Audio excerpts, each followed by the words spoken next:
Hi, listeners. Welcome to Off the Cuff with Namrita, and hope you all are having a wonderful Sunday morning, I'll say. And I'll start with a quote by Plato. He said, "Music is a moral law. It gives soul to the universe, wings to the mind, flight to the imagination, and charm and gaiety to life and to everything." And today I am so delighted and extremely in awe of all my talented guests here. They are part of the Berklee Indian Ensemble, that is a part of the Berklee College of Music. And I'm sure the people living here in the Bay Area know about UC Berkeley, but this is Berkeley with an Lee. I'll say I am much more prestigious college than the UC Berkeley. I know it's Indian parents' wet dream here, UC Berkeley. But Berklee College, I'll tell you, is a private music college in Boston, Massachusetts. It is the largest independent college of contemporary music in the world, known for the study of jazz and modern American music. It also offers college level courses in a wide range of contemporary and historic styles, including rock, hip hop, reggae, salsa, heavy metal, and bluegrass. Berklee alumni have won 310 Grammy Awards, more than any other college, and 108 Latin Grammy Awards. Other notable accolades for its alumni include 34 Emmy Awards, 7 Tony Awards, 8 Academy Awards. That is just amazing. And the Berklee Indian Ensemble is one of the hippest, if I can use the word hippest here, new acts to have emerged from Boston, a global viral sensation with nearly 300 million views. The ensemble brings to fore a new Indian sound that melds classical, folk, Sufi, and contemporary Indian music, with influences ranging from hip hop and jazz to Middle Eastern and African flavors. And big thank you to Sunny Thakurji of Sneha Arts for the connect. And welcome all of you to my show Off the Cuff. Thank you so much, Namrita. We're so honored to be here with you today. Absolutely. So I'll just, introduce Annette. She is the founder director of Berklee Indian Ensemble and artistic director of Berklee Indian Exchange. And the rest, if you could follow, women can start. Just say your name and the music you play, the instrument you play, or the vocals. Harshitha can start, or yeah. Hi, my name is Harshitha. I'm tuning in from Boston, Massachusetts. I'm a vocalist in the Berklee Indian Ensemble. I'm also an assistant professor at Berklee, teaching harmony, voice, and ensembles. Yeah, I'm Amazing. super happy to be here. I'm going to pass the mic to Sharon. Welcome. Hello. I'm Sharon Reynolds. I'm usually also based in Boston, but I'm currently home in Switzerland. I play the bass in the ensemble, and otherwise I play bass for various artists for my own stuff, and I am a video editor during the day. And Nice. This is Jerry. Yeah. Hi. Welcome. Yeah. I think it's good if everyone passes it to someone. Cool. Yes, yeah, I will just pass it to I know. Yogev. Hello, my name is Yogev. I play drums in the ensemble. I'm also based in Boston, but I'm also in Switzerland at the moment. Nice. I just finished a tour with a different group. Literally came back 25 minutes ago. And I will pass it to Giri. Okay, thanks for joining. Hey everyone, I am Giri Subramaniam. I'm a tabla player. I play tabla and Indian percussion instruments in the ensemble. I'm also based in Boston. It's really nice outside here today, surprisingly. Yeah, looking forward. Welcome, Giri. I'll pass the mic on to Layth. Thank you, Giri. I'm Layth Sidiq, and I am the violinist in the ensemble. And I have been, I think, after Annette, I am the oldest member, not by age, thankfully, but by time with the ensemble. Great to be here, and can't wait to talk about the music and about the album. It's exciting stuff coming up. I'll pass it on to Yoel. Hi, thank you, Layth. I'm Yoel.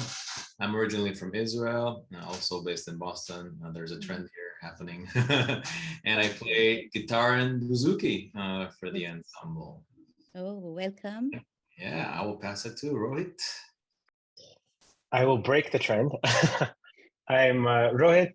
I am originally from San Jose, California, and Berryessa, for those of you who are familiar. And I am a vocalist and sometimes percussionist with the Indian Ensemble. I'm also the associate director for Berklee India Exchange, and I am currently based out of Seattle.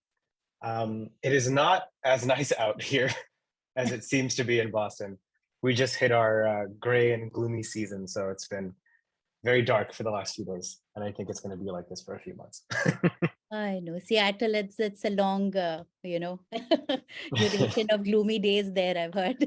So welcome all. So Annette, I'm just going to start with you. Tell me, how did the idea of Berklee Indian Ensemble originate, and what was the vision behind it? So just a little bit of that.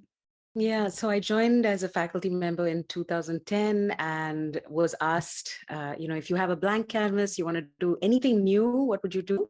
And I knew that while there were small pockets of Indian music being explored at the college, there wasn't a collective that was exploring all types of Indian music in the performance arena. And so that's the idea. And the vision was for it to be a space for people from anywhere in the world, whether or not they had prior experience with Indian music, to come on board, bring their flavors, their perspectives and ideas to flavor the sound that we were going to co-create. And so 11 years later, here we are. This group was formed pretty organically.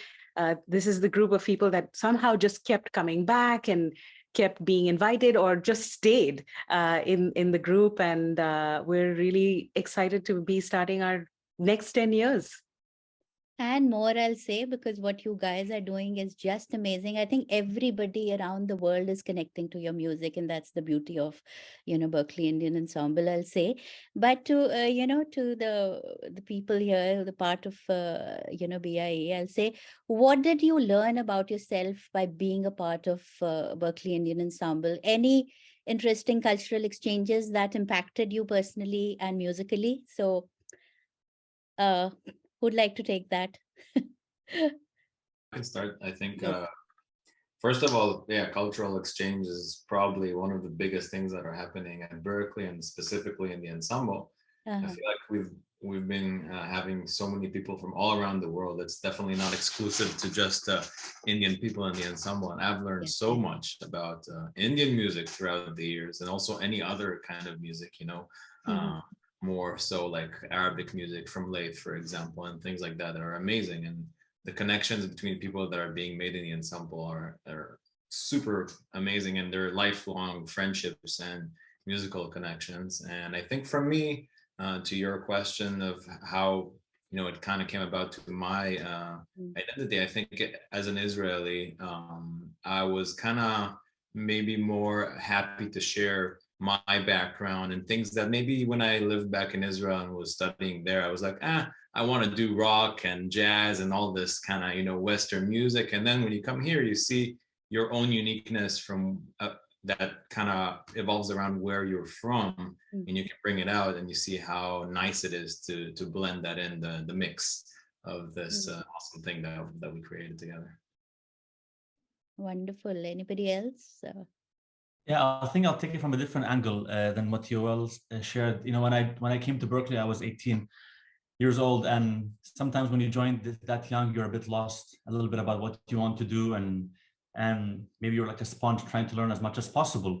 And I think being in the ensemble, mostly really observing Annette and how she was running the group and seeing it blossom and flourish, was a big personal lesson to me also, in terms of how to run an ensemble, how to work with a big group, how to manage different characters, different emotional waves that come with just being human, and seeing it persevere as well through time, even during COVID and so on. So from a more organizational standpoint, I think also as an educator myself, it's been a great learning experience outside of just the cultural part of being with a very diverse group. So that's been a big one for me. Absolutely. And I think for a creative field, you have to be emotionally, the connect needs to be there. Otherwise, it won't come right. I do understand that. Yeah. Yeah. I'll say one thing as someone who grew up playing Indian music. Yes. I remember getting, I mean, I learned Carnatic music since I was 5 years old, and it was pretty much all I knew, really in terms of music as like a language or music as, a discipline.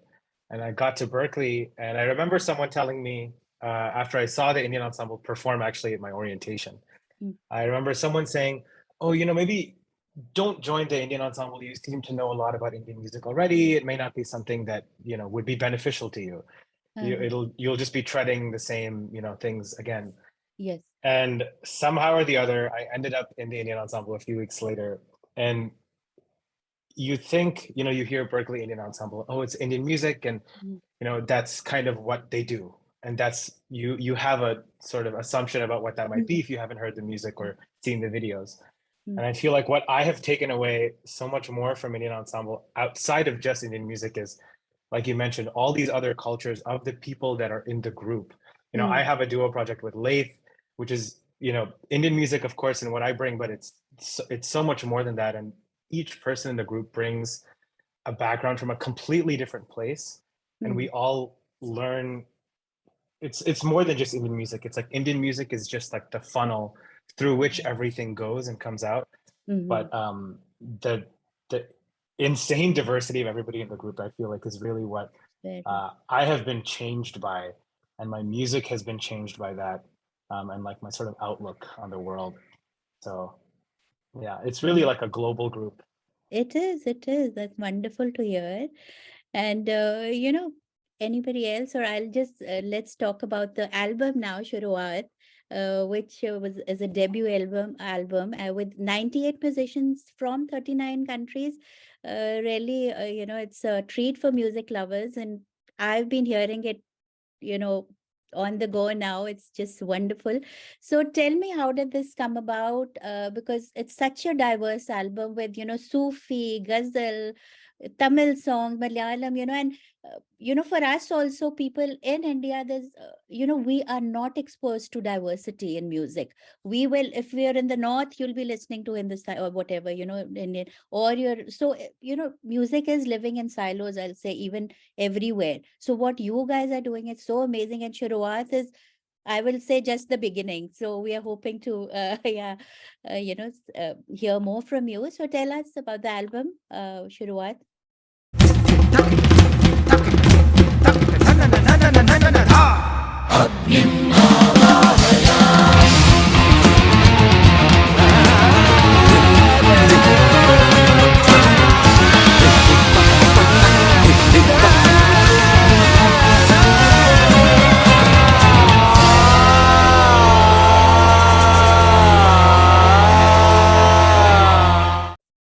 For a very long time, once our videos had started to go viral, we had this dream, what if we released an album? What if we were able to put this music out on streaming platforms, not just living on YouTube?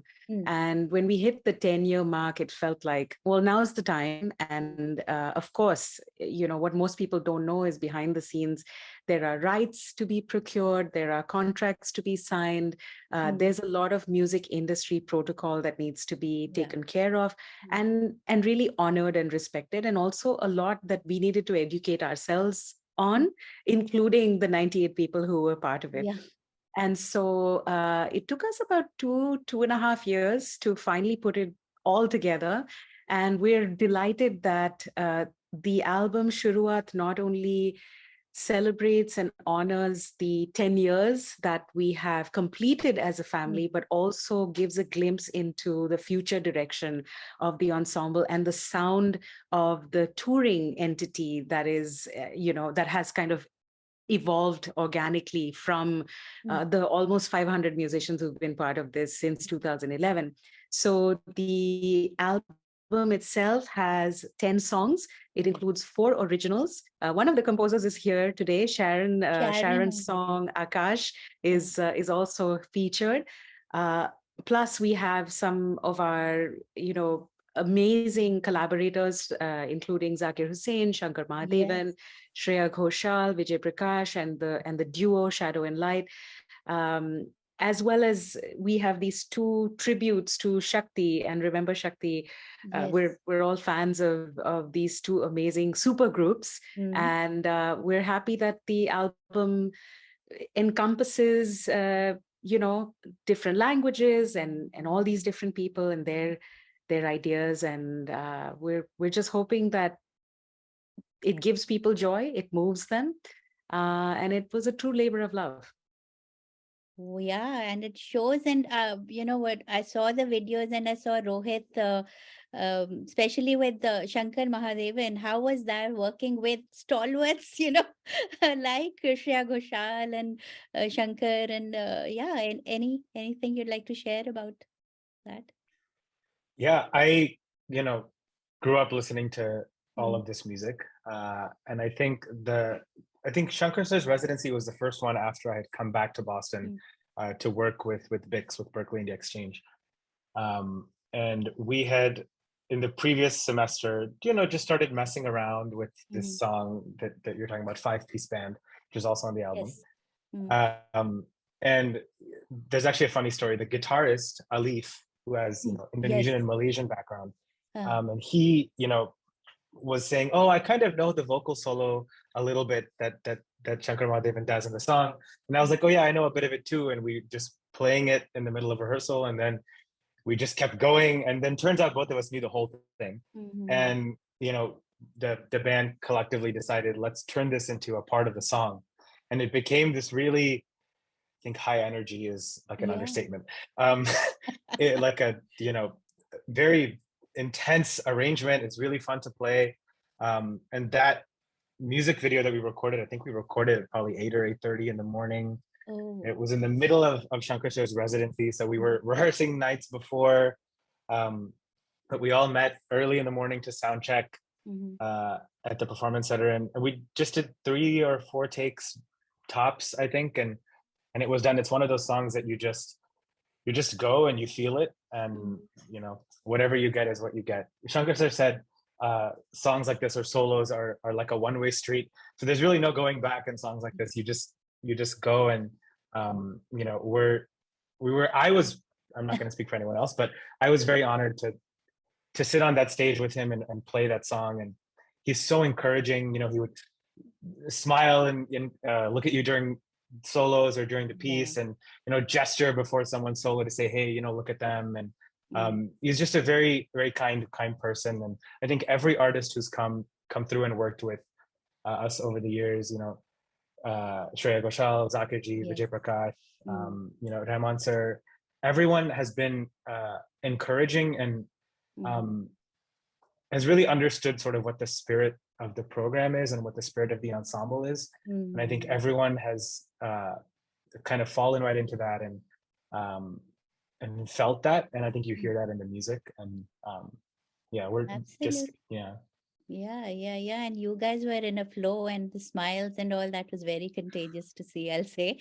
And Sharon, trying to stay awake. Yeah. So tell me about the original track. How was that, working on that, and a little bit about that? Akash was written during a very interesting semester, which was actually my final semester at Berklee as a student. And there was stuff that happened, and the original show that was supposed to happen got canceled 7 weeks in, which is half of the semester. And we were ready. It was really, for us, the student band that existed at the time, it was really the best sounding group that we had in like 2 years. And it was really exciting. It got canceled, and most of the set got scrapped, but we had planned on doing an original. So I was already writing Akash kind of for that set, and we just kind of repurposed it to fit the new set, and it became this completely different beast. it was initially supposed to have lyrics, but then we got so attached to the non-lyric version. Yeah.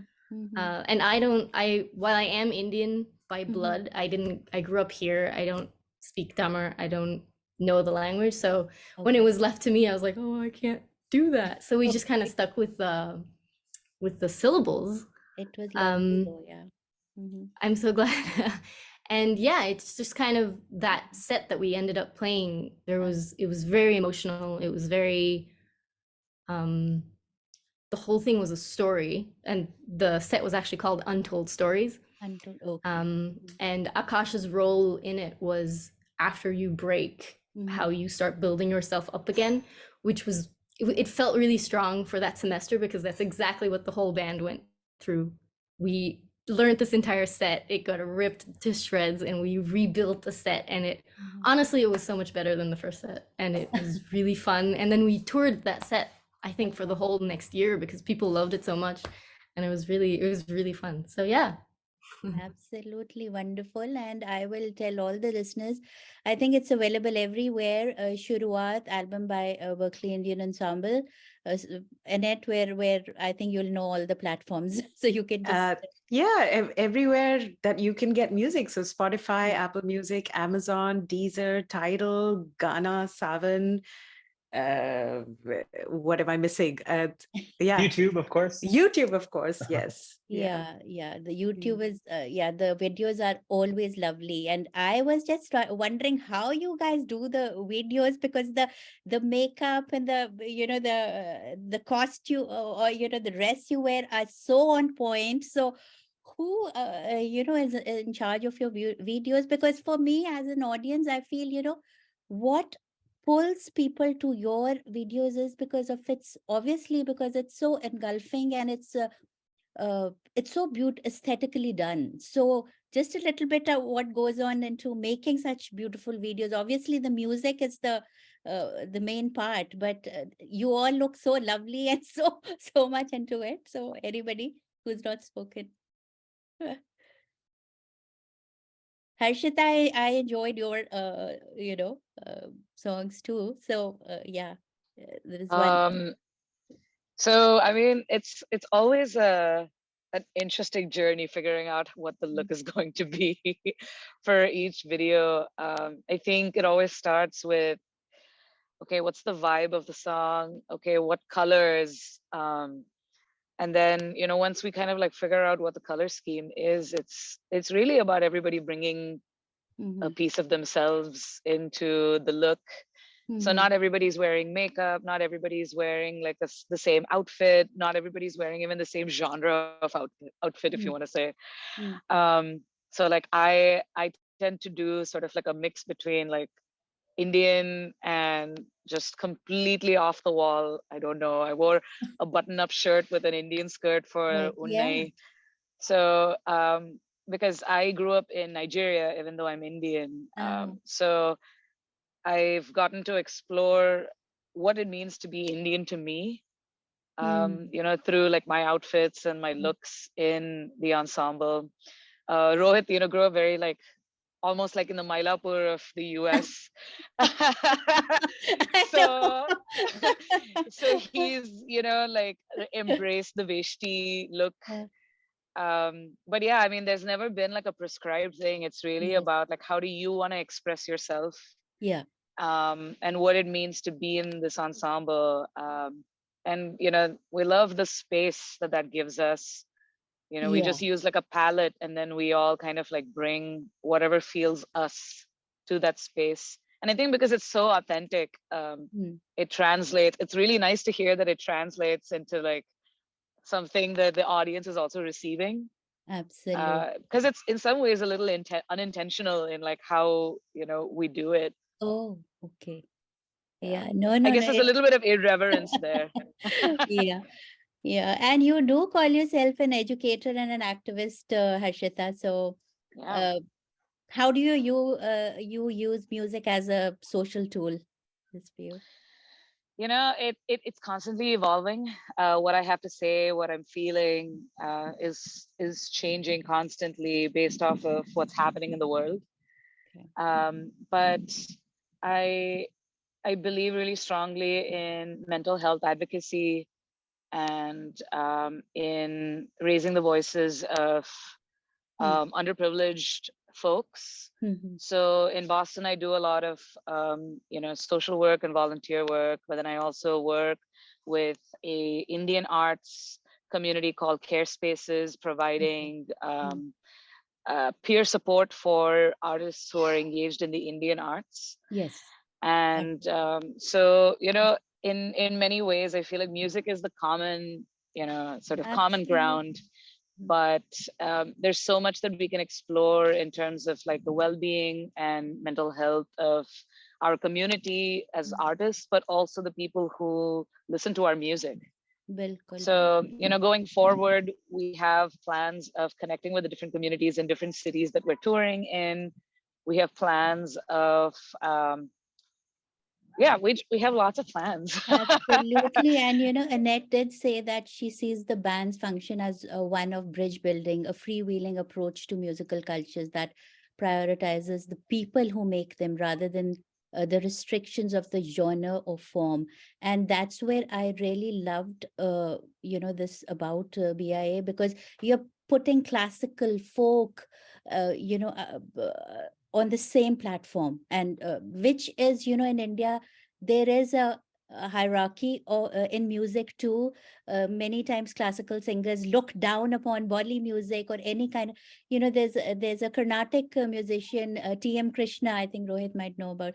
He has said that, that music needs to be open. And I just appreciate that you all are providing that safe space for all musicians, all kinds. You're not looking down on anything. So anybody would like to chime in on music, being a unifier and not a divider, and how that goes? Yeah.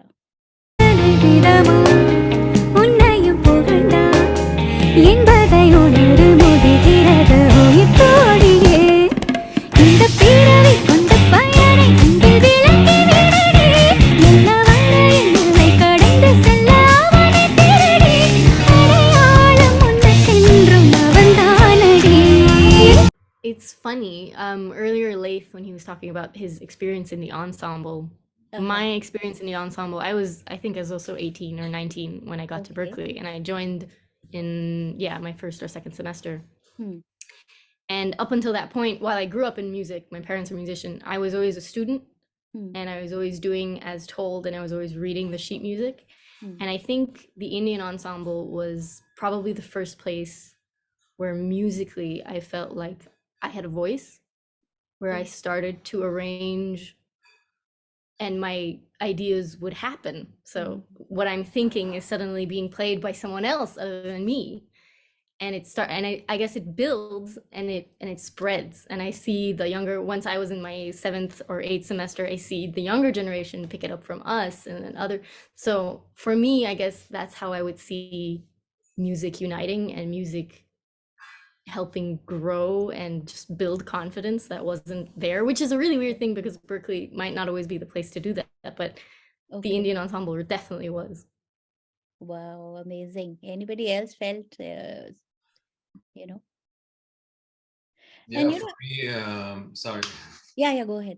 For me, just going back to the same point of, the multicultural thing, and specifically coming from Israel, which is a little limited with musical connections or maybe even interpersonal connections with people around us and stuff like that. I think it's just a great opportunity. And music, I think things like music or food and arts always connect so many people on such a nice level. And I just love how we can in the time and in the world where there's a lot of hatred and towards people that are different from you. I love how music and any form of art goes right against it and connects all these people through those differences and changes, because it's so exciting for me to learn something new that I haven't learned and to meet people through that way. So I think that's a really beautiful thing to have.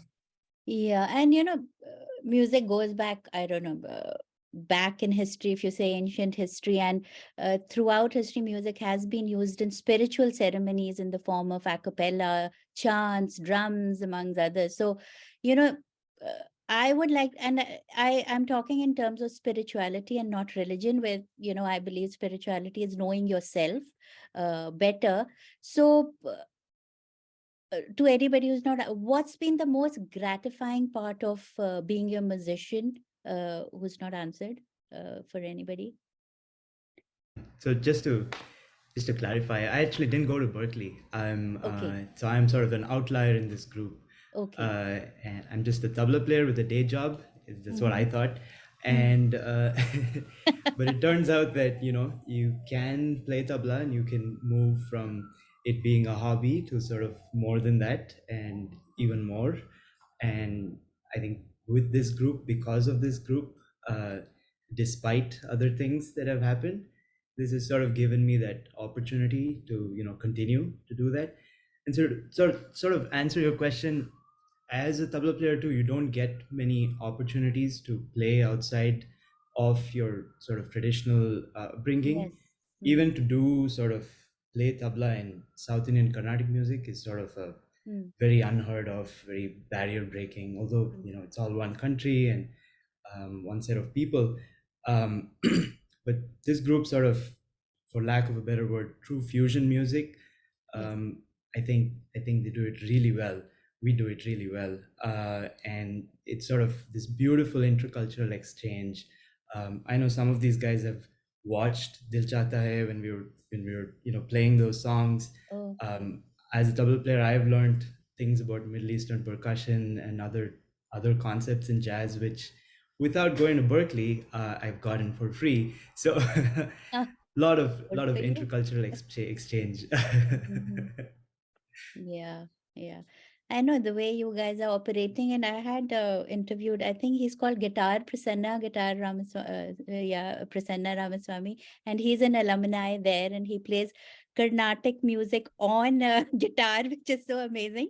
So he did say that, a lot of students who do join Berklee, they do it because they love music so much, because, you join a UC Berklee or whatever, and you know what you have to do. But music is such a huge ocean of thing, it's an art form that you don't know exactly where you're going. You're just going there for the love of what you do.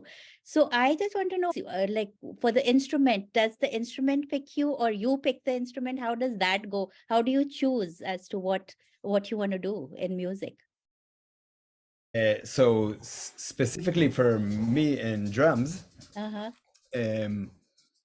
my theory is that everyone who reaches the age of 4 or 5 wants to play drums. Everyone as a kid wants to play drums, and you pick up something and you bang on something. And the only people who actually get to do it are the people that ask their parents, can I play drums? And their parents say, yes, of course, that's a great idea, which parents shouldn't say, because it's a horrible idea. But my dad's dream was to be a drummer. So when I said, can I play drums? And he said, yes. I was really? Okay. So they got me a drum set, and that's how it basically started. So I assume I chose it. Okay. At 5, you will have to assume.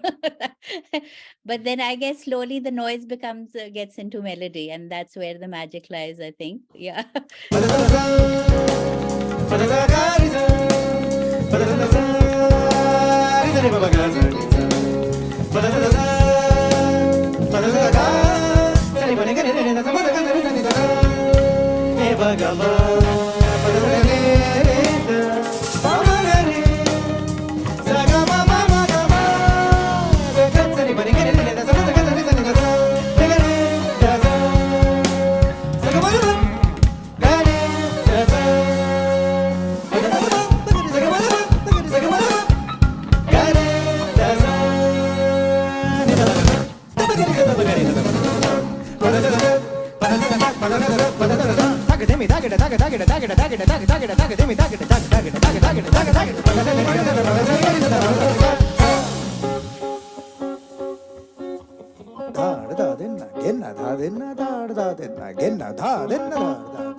I mean, I can sing the national anthem of the album.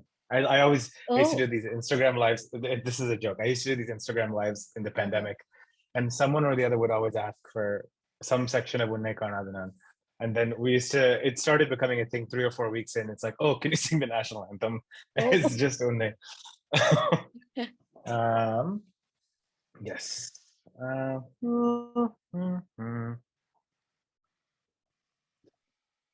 அவ்வாறு நோக்கினார் எவ்வாறு நாடுவேன் கண்ணாடி முன்னின்று பார்த்து கொண்டேன் ஒன்றாகச் செய்திட 100 நாடகம் ஒத்திகைகள் செய்து எதிர்பார்த்திருந்தேன் எதிர்பாராமலே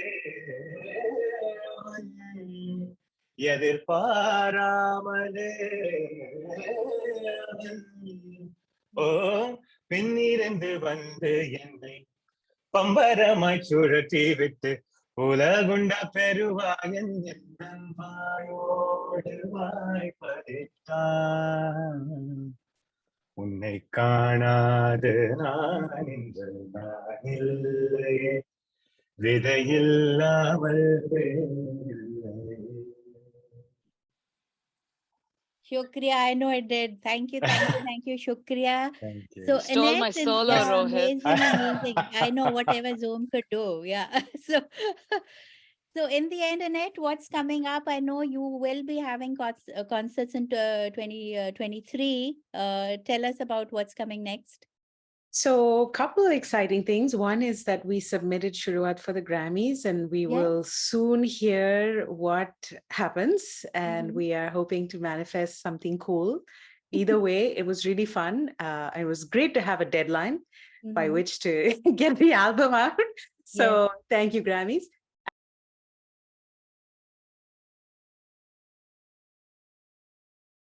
Are currently planning a pan-US tour, which will start in March and April to 2023. We're hoping to go to Europe at some point. We definitely want to go to India. So lots of cool things. And then I think for us, what's very, very exciting is album number 2 that we're already starting to have initial discussions about. And the goal is for it to be all original. And who knows, if there are people who would love for us to come play at some amazing, gorgeous, experimental or very cool venues, please let us know. And we're just excited. The future is awaiting. Yeah, absolutely, because you've expanded yourself to all cultures, and obviously that that's the important part, I'll say.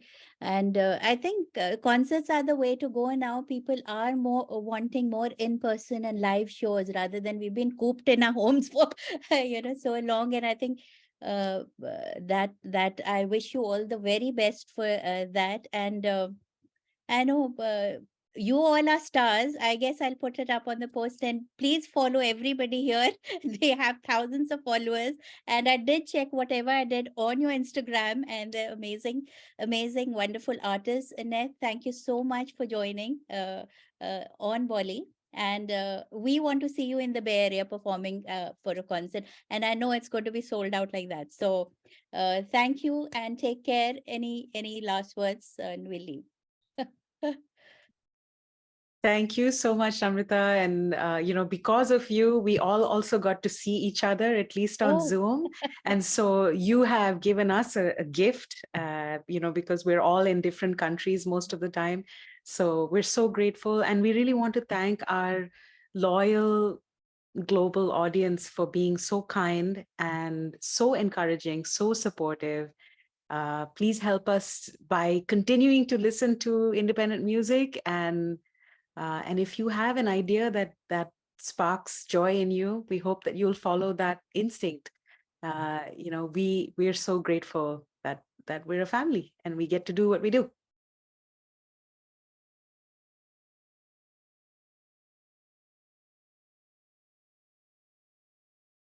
Shosha is a creative Indian restaurant located in the heart of Silicon Valley. Shosha is a woman-owned business that serves traditional Indian flavors assimilated with molecular gastronomy techniques. The best Indian bar with happy hours in the Bay Area serves handcrafted drinks inspired by flavors from India with modern craft cocktails that are presented in unique ways. Shosha is a modern take on traditional Indian cuisine. We specialize in corporate luncheon, anniversary celebrations, birthday parties, and catering. Do check us out for a memorable modern Indian dining experience. Shosha is located at 141 South Murphy Avenue in Sunnyvale, California.